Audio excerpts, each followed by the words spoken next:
aka kanya isi ya none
abatuye isi ibikorwa bijyanye no kubungabunga ibidukikije no guhangana n'imihindagurikire y'ibihe. Insanganyamatsiko y'uyu mwaka w'2022 iragira iti Only One Earth. Mu Kinyarwanda igira iti dufite isi imwe rukumbi tuyibungabunge. Iyi nsanganyamatsiko ifite ubutumwa bukangurira buri wese by'umwihariko buri muturarwanda ko tugomba kubana n'ibidukikije mu buryo burambye tukirinda ibikorwa byangiza isi rukumbi dutuye. Muri uyu mwaka turizihiza uyu munsi twizihiza n'isabukuru y'imyaka 50 umuryango w'abibumbye wita ku bidukikije UNEP umaze ushinzwe. Iyi nsanganyamatsiko iratwibutsa ko isi ariyo ngobyi iduhetse yonyine, bityo rero dufitanye isano ikomeye nayo. Muri iyi si dutuye niho honyine dukura umutungo kamere udufasha kubaho mu buzima bwacu bwa buri munsi. Aha twavuga amazi, ubutaka, isanzure, umwuka duhumeka, amashyamba, urusobe rw'ibinyabuzima n'ibindi. Ibi bikatwereka ya sano ikomeye dufitanye n'isi cyangwa se ibidukikije. Uyu mutungo kamere ufashwe neza bizadufasha kugira ubuzima bwiza, guhumeka umwuka mwiza, kugera ku bukungu burambye kandi tugasigira abadukomokaho isi itagira ubwandu. Birakwiye ko duha agaciro iyo sano. mu Rwanda iyi nsanganyamatsiko ushinzwe ibidukikije mu Rwanda ubwo yongeraga kwibutsa abanyarwanda ko isi ari imwe igomba kugira ubuzima kandi bwiza ikaba nziza. Yavugaga ko kandi ibinyabuzima byose bigomba gusigasirwa kuko bidufitiye akamaro kandi kanini cyane, kuduha umwuka duhumeka uyu witwa nka oxygene uza kandi ukenerwa cyane igihe twujuje umwuka mubi bita carbon dioxide CO2. Ifunguro, gutuma dutekereza neza, meditation. Ati twagakwiye kwirinda abarutwitsi, ababyangiza bose tukabarwanya. Minisitiri ushinzwe ibidukikije mu Rwanda. Uvuge ishyamba rya Nyungwe cyangwa se uvuge pariki ya Nyungwe, byose ntacyo bitwaye.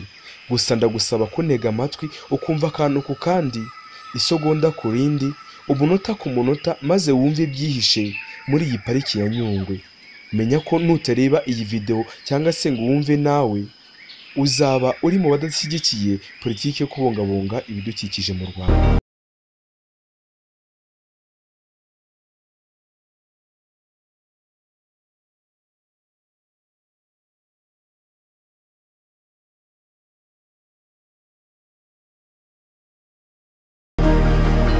Nyungwe ni pariki iherereye mu majyepfo y'uburengerazuba bw'u Rwanda, munsi y'ikiyaga cya Kivu, ku mupaka w'u Rwanda na Burundi. Utembereye iyi pariki usangamo ibice bitandukanye birimo inyamaswa nyinshi utaruzi, usangamo kandi ibyatsi bitandukanye utaruzi, ibiti by'amoko atandukanye utaruzi. Aka kanya reka duhere ku nyamaswa ziri muri iyi pariki ikomeye kandi cyane ku isi. Iyi parike yashinzwe mu mwaka w'ibihumbi 2004 n'ejo bundi, ibarizwa ku buso bwa kilometero kare 970, zigizwe n'ishyamba ry'inzitane, urugano, ibyatsi ndetse n'ishyamba risanzwe n'uburabyo. Iyi parike yegeranye n'umujyi wa Cyangugu uri ku birometero 54 uturutse ku mupaka w'uburengerazuba bw'u Rwanda. Umusozi wa Bigugu uri mu mbibi z'umupaka w'iyi pariki. Iyi pariki ibumbatiye isoko ya Nili, uyu kandi ni umugezi muremure ku isi ya rurema. Nyungwe ibumbatiye inyamaswa z'amoko atandukanye, ibituma iyi pariki iba iya mbere ikwiye kurindwa muri Afurika yose. Iri shyamba riherereye mu karere gahuriramo biogeographical zones nini nyinshi, ndetse kandi gahuriramo na terrestrial biomes z'amoko atari amwe, bikaba ari imbogamizi ku nyamaswa n'ibimera by'amoko anyuranye muri iri shyamba. Iyi parike icumbikiye amoko ageze kuri 13 y'inguge atandukanye. 25 by'izo Afurika ifite zose byibera muri iyi pariki. Amoko 275 y'inyoni, amoko 1068 y'ibimera, amoko 85 y'inyamaswa z'inyamabere, amoko 32 ya amphibians, n'amoko 38 y'inyamaswa zikururuka. Ibi umva inzoka n'ibikeri bitandukanye. Inyamaswa nyinshi muri izi zivuzwe hejuru ni izishobora kuba mu gace kamwe gusa zitimutse, ziboneka mu gice cya rifi y'ikiyaga cya Albert.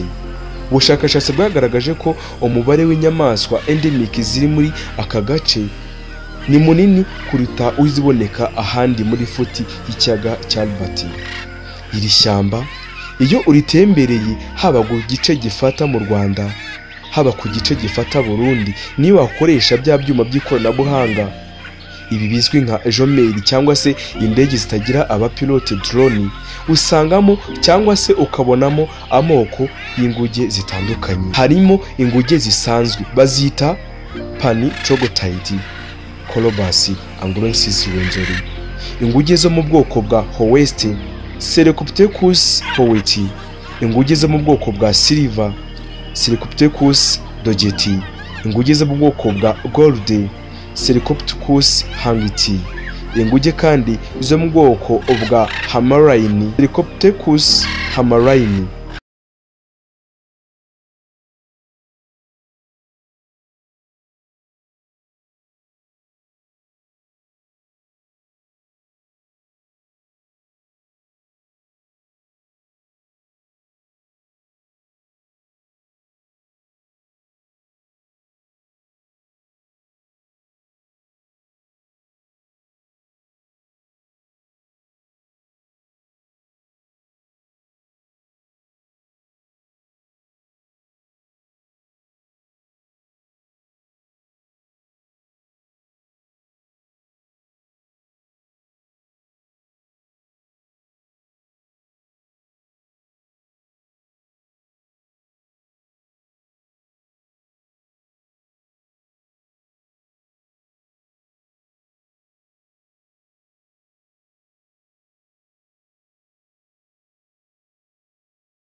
bivura indwara nyinshi zirimo amoko atandukanye: ubugumba bw'abagabo, igifu, kanseri ya prostate, amarozi, diyabete, kunyara ku buriri n'izindi nyinshi cyane. Urumva ko ibi biti biri muri iyi pariki ya Nyungwe bifite akamaro n'umwihariko.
bo cyangwa se abanyamahanga baza gusura iyi pariki, aho leta y'u Rwanda ivuga ko n'abanyarwanda bagakwiriye gusura ibintu nyaburanga hirya no hino mu Rwanda. Ndagusaba komeza unege amatwi maze umenye umwihariko w'iyi pariki ku isi, ndavuga pariki ya Nyungwe. Weho komeza ukore subscribe, ukomeze ukore share, maze byose mu buvumbuzi bucukumbuye, ubushakashatsi ndetse na siyansi, imikino n'imyidagaduro byose bikugeraho umunsi ku munsi. Ndacyari Eric Nshimiyimana, uracyari kumwe na Bizazamenya. Iyi parike ni ishyamba ry'inzitane twababwiye, ni ishyamba ry'inzitane twababwiye ko riri mu majyepfo ashyira mu burengerazuba bw'u Rwanda, ifatanye n'irizwi nk'ikibira mu Burundi. Kuva mu mwaka w'1933 ubutegetsi bw'u Rwanda bwarigize icyanya gikomeye cyo kubungabungwa bitewe n'ibinyabuzima byose bituye muri iri shyamba. Iki gihe ntabwo abenshi bari bakavutse, nakubwiye ko uwavutse muri uyu mwaka afite imyaka 91 y'amavuko, bamwe ntabwo bakiriho muri uwo mwaka. Mu mwaka wa 2005 leta yarigize ishyamba rya pariki y'igihugu, hakorwa ibikorwa bikomeye kandi bitandukanye byo kuribungabunga, kurwanya gushimuta inyamaswa zari ziri muri iri shyamba, kurwanya ba rushimusi batandukanye, kurwanya ba kanyamashyamba no kuryongera agaciro, baryongera ubuso butandukanye kandi bagenda baryagura kugira ngo baryongere agaciro maze ba mukerarugendo bajye baza kurisura. Murabyibuka ko u Rwanda aricyo gihugu cyaciyemo inyeshyamba zishi abantu batandukanye mu bitoro by'inyabimata muri Nyaruguru mu mwaka wa 2018 n'ejo bundi, ubwo iyi parike izwi nk'igice kirindwa n'umutekano bikomeye bitewe n'uko byari bimaze kugaragara ko ritarinzwe, byari kuzazisanga byarazimiye. Ndavuga inyamaswa n'ibinyabuzima byari muri iyi shyamba, iyo rudakomeza kurindwa cyangwa se ngo gitabweho, wari gusanga nta nakanunu kibera muri iri shyamba, dore ko bari ubushimusi na ba rutwitsi bose bafite inzara y'iri shyamba. Kandi nyamaza iri shyamba rifitiye akamaro isi ndetse n'u Rwanda muri rusange. Iyi parike yubatswemo inzira ikomeye cyane kandi nziza cyane. Iyi nzira inyura hejuru mu bushorishori.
Network, abahanga bahabonye isoko ya kure y'umugezi wa Nile nabikubwiye hejuru. Gusa ibi ntiremezwa neza ku buryo budasubirwaho ku rwego rw'isi. gusa abashakashatsi bagaragaza ko Nili, isoko ya Nili, ikomoka mu Rwanda, ni muri iri shyamba rya Nyungwe. Ese ahantu ndangamurage w'isi bivuga iki? Biba bishatse kugaragaza iki ku buzima bwa muntu ndetse